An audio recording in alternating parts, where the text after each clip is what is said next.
bersempena dengan video yang pertama, jadi kita akan bincang tentang nombor 1. Okay, jadi kalau nak bincang tentang nombor 1 ni, dia banyak lah tajuk-tajuknya.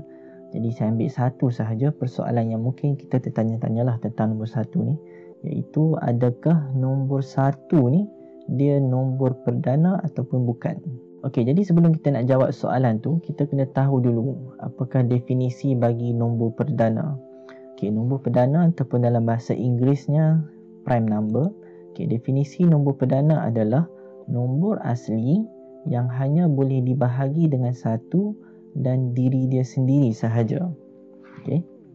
Contohnya kita boleh ambil apa nombor perdana? Contohnya nombor 5 kan. Okey, nombor 5 dia nombor perdana sebab 5 dia cuma boleh bahagi dengan 1. Okey, kalau 5 bahagi 1 sama dengan 5 dan 5 hanya boleh bahagi dengan 5. Jadi dia cuma boleh bahagi dengan 1 dan 5 boleh bahagi dengan 5, iaitu diri dia sendirilah. Okey, 5 bahagi 1 5 dan 5 bahagi 5 1. Jadi maksud boleh bahagi tu adalah kalau dia bahagi tu dia tak ada baki lah. Kan contohnya 5 dia tak boleh bahagi dengan 2 sebab kalau 5 bahagi 2 dia akan ada baki 1 kan. Jadi 5 tak boleh bahagi dengan 2. Jadi disebabkan 5 hanya boleh bahagi dengan 1 dan hanya boleh bahagi dengan diri dia sendiri 5. Jadi 5 adalah nombor perdana. Okey, contoh yang lain, kata kita ambil 6. Okey, 6 dia bukan nombor perdana sebab 6 dia boleh bahagi dengan 1, 6 boleh bahagi dengan 2, 6 boleh bahagi dengan 3 dan 6 juga boleh bahagi dengan diri dia sendiri. Okey, 6 bahagi 1 6, 6 bahagi 2 3, 6 bahagi 3 2 dan 6 bahagi 6 1. Jadi maksudnya dia bukan setakat boleh bahagi dengan 1 dan diri dia sendiri. 6 juga boleh bahagi dengan 2 dan 3. Jadi disebabkan ini 6 bukan nombor perdana. Okey, jadi nombor yang bukan nombor perdana ni kita panggil dia sebagai nombor gubahan ataupun dalam bahasa Inggeris kita panggil sebagai composite number. Jadi kita tahu dah apakah yang dimaksudkan dengan nombor perdana.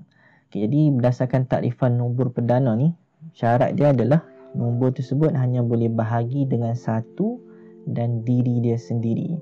Okay, jadi cuba kita semak nombor 1. Memuaskan tak takrifan bagi nombor perdana? Okay, kalau kita tengok 1 dia boleh bahagi dengan 1, betul tak?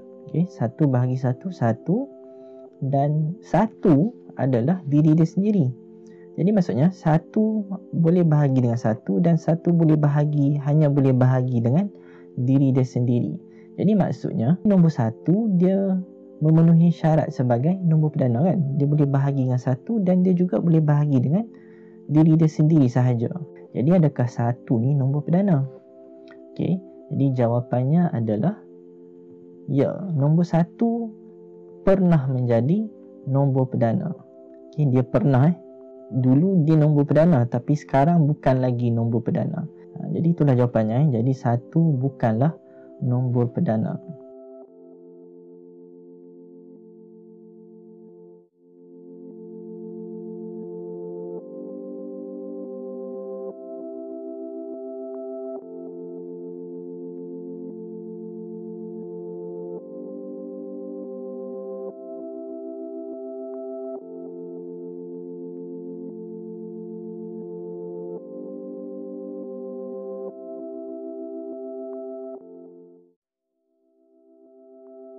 Okay, jadi mesti anda tertanya kan, kenapa 1 ni dulu nombor perdana tapi sekarang bukan?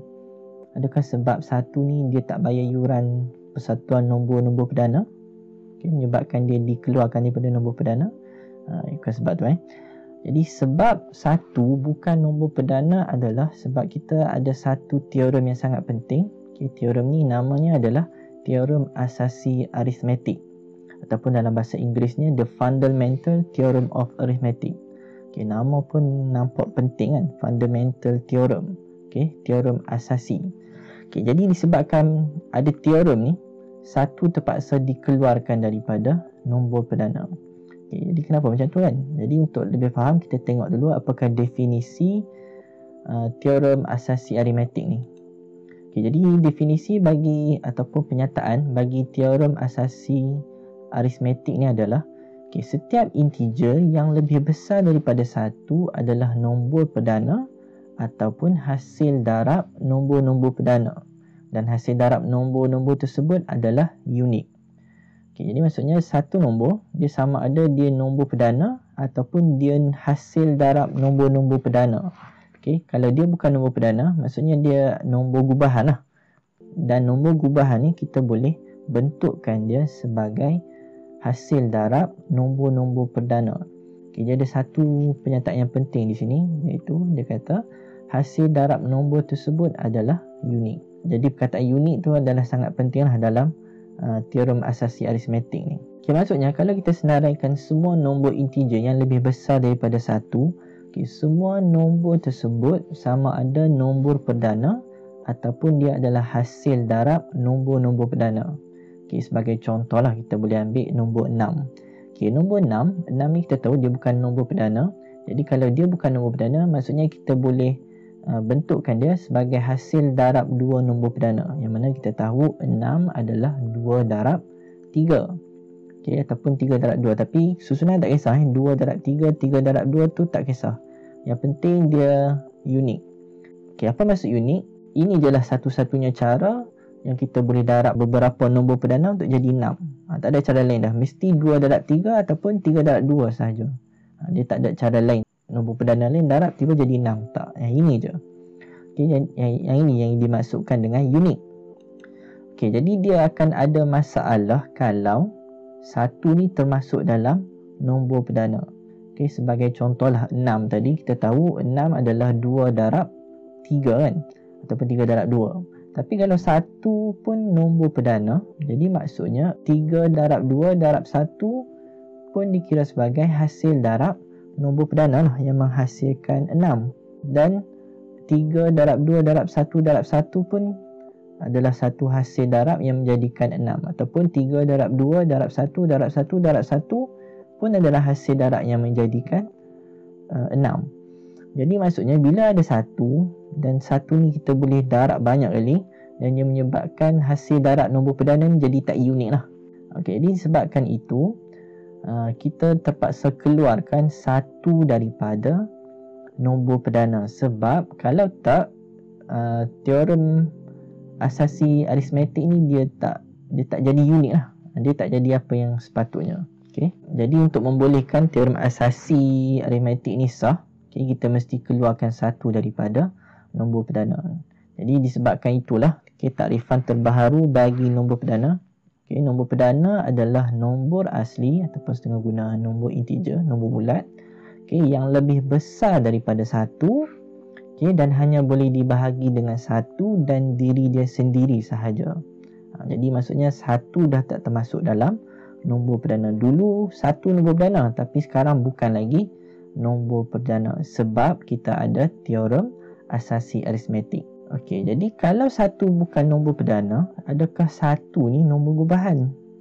Okey, jadi 1 pun bukan nombor gubahan, sebab nombor gubahan dia akan ambil definisi bagi teorem asasi aritmetik ni, iaitu mestilah hasil darab nombor-nombor perdana kan. Okey, jadi sebabkan 1 bukan nombor perdana dan 1 juga tak boleh dibuat dalam hasil darab nombor perdana, jadi 1 juga bukan nombor gubahan. Jadi 1 bukan nombor perdana dan 1 pun bukan nombor gubahan. Jadi 1 ni nombor yang lain lah pada yang lain, sebab dia bukan nombor perdana dan dia juga bukan nombor gubahan. Dia nombor yang sunyi lah, nombor yang sorang-sorang kan, forever alone. 1 ni macam atom lah, atom bagi semua nombor. Okay, tanpa 1 kita tak boleh hasilkan nombor-nombor yang lain. Okay, terima kasih kerana menonton. Okay, jangan lupa untuk subscribe channel Nomboria dan jangan lupa juga untuk subscribe channel Sarimi Sabdin. Okay, insyaAllah saya akan hasilkan lebih banyak video yang berkaitan dengan matematik. Okay, ataupun mungkin anda ada apa-apa cadangan ataupun persoalan yang anda ingin tahu tentang matematik, anda boleh tinggalkan komen di bawah. Okay, dan insyaAllah kita bertemu dalam video yang akan datang. Terima kasih. Assalamualaikum.